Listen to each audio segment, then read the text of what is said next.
Olá! Na aula de hoje nós falaremos sobre a prosa da segunda fase do modernismo brasileiro. A grande característica da prosa neste momento é o regionalismo, é a relação do homem com o meio em que vive.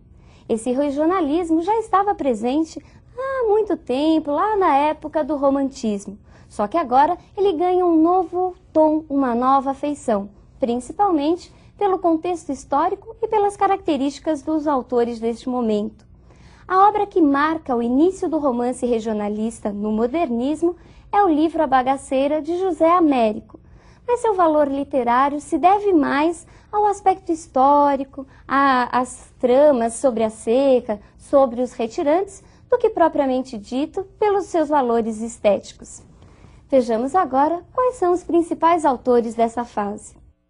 Raquel de Queiroz, Graciliano Ramos, Jorge Amado, Érico Veríssimo e José Lins do Rego. Basicamente, esses autores se dedicaram ao regionalismo do Nordeste do país, falando da seca, do cangaço, das dificuldades e misérias enfrentadas pelo povo dessas regiões, região Norte e região Nordeste. Mas nós temos um autor, Érico Veríssimo, que se dedica mais à região sul do país, falando das relações do homem com a paisagem natural.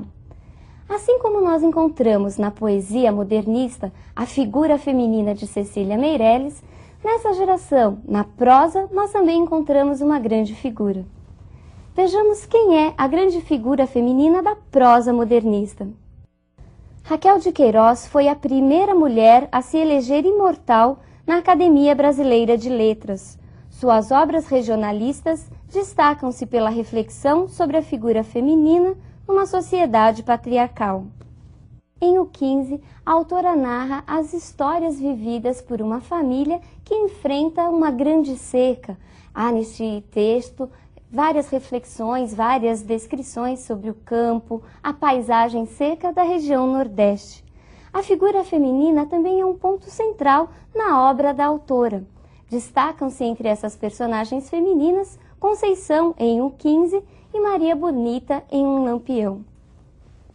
Vejamos agora a imagem de Graciliano Ramos, importante figura dessa segunda fase. Graciliano Ramos é considerado pela crítica de uma maneira geral o melhor ficcionista dessa segunda fase da prosa modernista. Sua obra é marcada pela ausência de sentimentalismo, por uma linguagem direta, concisa, os vocábulos são precisos. Entre seus livros principais destacam-se São Bernardo e Memórias do Cárcere. Memórias do Cárcere é um romance autobiográfico em que o autor narra as dificuldades vividas durante o período da prisão. Realmente, Graciliano Ramos ficou preso em virtude das complicações que teve com a ditadura de Vargas. O próprio Graciliano apresentou algumas ligações com o Partido Comunista, o que provocou sua prisão. Já em São Bernardo, nós encontramos a história de Paulo Honório, o rico proprietário da fazenda São Bernardo. Neste texto, Graciliano faz uma reflexão sobre o processo de coisificação do homem, que muitas vezes volta-se mais para o ter do que para o ser. Vejamos agora as próximas imagens que trazem o tema central de um livro muito importante deste autor. Menino Morto e Família de Retirantes, ambos de Cândido Portinari, apresentam o tema central de Vidas Secas, grande livro de Graciliano Ramos. Vidas Secas narra a história de uma família de retirantes que deixa sua terra atingida por uma forte seca. A família é composta por Sinhá Vitória, a mãe, Fabiano, o pai, 2 filhos, apenas chamados de menino mais velho e menino mais novo, e os animais, o papagaio e a conhecidíssima cachorra-baleia. Vejamos agora um trecho em que narra o início da saída desta família. A caatinga estendia-se de um vermelho indeciso salpicado de manchas brancas que eram ossadas. O vôo negro dos urubus fazia círculos altos em redor dos bichos moribundos. Anda, excomungado! O pirralho não se mexeu, e Fabiano desejou matá-lo. Tinha o coração grosso, queria responsabilizar alguém pela sua desgraça. A seca aparecia-lhe como um fato necessário, e a obstinação da criança irritava-o. Certamente este obstáculo miúdo não era o culpado, mas dificultava a marcha, e o vaqueiro precisava chegar, não sabia onde. Pelo espírito atribulado do sertanejo, passou a ideia de abandonar o filho naquele descampado. Pensou nos urubus, nas ossadas, coçou a barba ruiva e suja e, resoluto, examinou os arredores. Sinhá Vitória estirou o beiço indicando vagamente uma direção e afirmou com alguns sons guturais que estavam perto. Fabiano meteu a faca na bainha, guardou-a no cinturão, acocorou-se, pegou no pulso do menino que se encolhia, os joelhos encostados no estômago, frio como um defunto. Aí a cólera desapareceu e Fabiano teve pena. Impossível abandonar um anjinho aos bichos do mato. Entregou a espingarda a Sinhá Vitória, pôs o filho no cangote, levantou-se, agarrou os bracinhos que caíam sobre o peito, moles, finos como cambitos. Sinhá Vitória aprovou esse arranjo, lançou de novo a interjeição gutural, designou os juazeiros invisíveis. E a viagem prosseguiu, mais lenta, mais arrastada, num silêncio grande. Percebeu como a secura do ambiente e da vida aos poucos iam embrutecendo as personagens? Vejamos agora um outro importante autor deste período.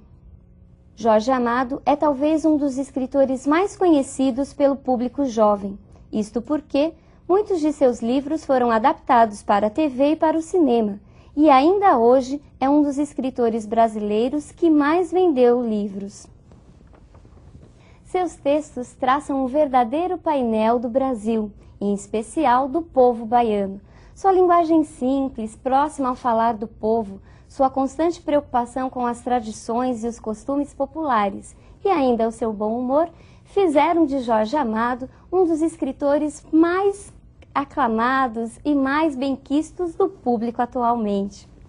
Sua obra é frequentemente dividida em função da temática. Assim nós temos Romances da Bahia, que retratam a vida das classes oprimidas na urbana Salvador. São livros de denúncia das desigualdades sociais. Entre eles, destaca-se Capitães da Areia. Romances ligados ao ciclo do cacau, que retratam a exploração dos trabalhadores rurais pela economia latifundiária do Nordeste. Segundo o próprio Jorge Amado, foi a luta do cacau que o tornou romancista. Entre esses romances destacam-se Cacau e Terras do Sem Fim. E por último, as Crônicas de Costumes, que partem dos cenários do Agreste e da zona cacaueira para uma reflexão sobre a vida, os amores e os costumes da sociedade. São desse ciclo as conhecidíssimas figuras femininas de Jorge Amado, como Gabriela Cravo e Canela, Dona Flor e seus dois maridos, Tieta do Agreste e Teresa Batista Cansada de Guerra. Vejamos agora a imagem de outro importante escritor deste período. Érico Veríssimo, que assim como Jorge Amado, conquistou o público leitor.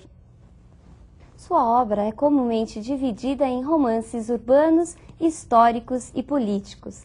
Entre os romances urbanos destacam-se Clarissa e Olhai os Lírios do Campo. Neste momento, nós temos um autor que analisa as questões, as crises de uma sociedade na época. A sua grande obra-prima é a trilogia histórica O Tempo e o Vento, em que nós encontramos as grandes figuras de Ana Terra e Rodrigo Cambará. E é dele também o conhecidíssimo Incidente em Antares, um romance político que mistura o plano real com o plano imaginário. Num dado momento desse romance, os coveiros entram em greve e os mortos, por sua vez, acabam ressuscitando para denunciar a corrupção e a podridão moral dos moradores da cidade. Esse romance é a marca realmente entre o ficcional, entre o imaginário e o real. Vejamos agora o último grande escritor desse período. José Lins do Rego, à direita, sem chapéu e de óculos, foi um apaixonado por futebol. Nessa foto, tirada no Maracanã, ele assistia ao jogo de seu time predileto, o Flamengo do Rio de Janeiro. José Lins do Rego foi um autor muito identificado com o povo e com a sua região. Suas obras retratam basicamente as atividades, as coisas que aconteciam relacionadas às fazendas produtoras de cana-de-açúcar. Ele fala da decadência dos engenhos e da decadência da estrutura patriarcal. Vejamos agora um trecho de uma das suas principais obras, Menino de Engenho. Coitado do Santa Fé, já o conheci de fogo morto, e nada é mais triste do que engenho de fogo morto. Uma desolação de fim de vida, de ruína, que dá à paisagem rural uma melancolia de cemitério abandonado. Na bagaceira crescendo, um mata-pasto de cobrir gente, o melão entrando pelas fornalhas, os moradores fugindo para outros engenhos, tudo deixado para um canto, e até os bois de carro vendidos para dar de comer aos seus donos. Ao lado da prosperidade e da riqueza do meu avô, eu vira ruir, até no prestígio de sua autoridade, aquele simpático velhinho que era o coronel Lula de Holanda, com seu Santa Fé caindo aos pedaços. Cuidado, não confunda a expressão fogo morto que aparece nesse texto. Na realidade, Fogo Morto também é um outro romance deste escritor. Bom, pessoal, na aula de hoje nós falamos um pouco da prosa modernista da segunda fase. Por hoje é só, um grande abraço e até a próxima aula em que veremos o que acontece na terceira fase. Um abraço e até lá!